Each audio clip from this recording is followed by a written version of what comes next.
Christmas അത്ഭുതങ്ങൾ സംഭവിക്കാറുണ്ട്. അത്തരത്തിൽ 600 വർഷങ്ങൾക്ക് മുമ്പ് ഒരു ക്രിസ്തുമസ് അത്ഭുതം സംഭവിച്ചു. എന്നാൽ എല്ലാ വർഷവും ആവർത്തിക്കപ്പെടുന്ന ഒരു അത്ഭുതം.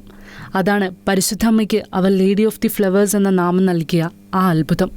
കൃത്യമായി പറഞ്ഞാൽ 1336 ഡിസംബർ 29 ഉച്ച കഴിഞ്ഞാണ് ആ അത്ഭുതം നടന്നത്.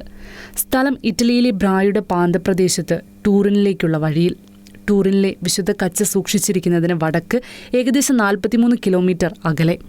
തൻ്റെ ആദ്യ കൺമണിയുടെ വരവിനായി കാത്തിരിക്കുന്ന എജിഡിയ മാത്യൂസ് എന്ന ഗർഭിണിയായ യുവതി വീട്ടിലേക്ക് നടന്നു പോകുന്ന സമയം വഴിമധ്യേ പരിശുദ്ധ അമ്മയുടെയും ഉണ്ണിയേശുവിൻ്റെയും ഒരു രൂപമുള്ള ഗ്രൂട്ടോ ഉണ്ടായിരുന്നു. തൊട്ടു പിന്നാലെ അവൾ സമീപത്ത് 2 കൂലി പടയാളികളെ കണ്ടു. അവരുടെ ഭീഷണിപ്പെടുത്തുന്ന നോട്ടങ്ങൾ കണ്ട് എജിഡിയ ഭയന്നു. തന്നെ ഉപദ്രവിക്കാനുള്ള ആ കൂലി പട്ടാളക്കാരുടെ ഉദ്ദേശം അവൾ മനസ്സിലാക്കി. തൂണിൽ ചിത്രീകരിച്ചിരുന്ന പരിശുദ്ധമ്മയുടെ ചിത്രത്തിനടുത്തേക്ക് ഓടിച്ചെന്ന് സഹായത്തിനായി അവൾ യാചിച്ചു. സ്തംഭത്തിൽ നിന്ന് ഒരു പ്രകാശം പുറപ്പെട്ടു. പരിശുദ്ധമ്മ അവൾക്ക് പ്രത്യക്ഷപ്പെട്ടു. പരിശുദ്ധമ്മ കൂലി പടയാളികളെ നോക്കി അവരോട് പോകാൻ ആംഗ്യം കാണിച്ചപ്പോൾ അവർ ഭയന്നോടിപ്പോയി. പരിശുദ്ധമ്മ എജിഡിയെ നോക്കി പുഞ്ചിരിച്ചു. അവളെ അമ്മയെപ്പോലെ ആശ്വസിപ്പിച്ചു.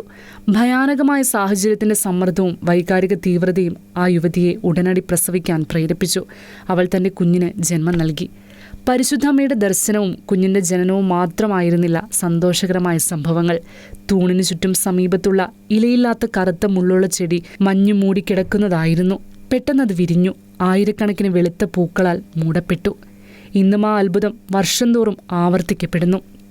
എല്ലാ വർഷവും ഡിസംബർ 25 ജനുവരി 15 ഇടയിൽ അതേ സ്ഥലത്തെ ബ്ലാക്ക് ത്രോൺ മരങ്ങൾ പൂക്കും. കാലം തെറ്റിയുള്ള ഈ പൂവിടൽ ശാസ്ത്രജ്ഞരെയും സസ്യശാസ്ത്രജ്ഞരെയും ആശയക്കുഴപ്പത്തിലാക്കിയിട്ടുണ്ട്.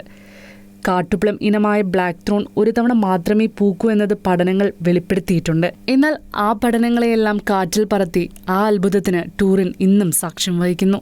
ചേർച്ച് ഡെസ്ക് ഷിക്കേന ന്യൂസ്.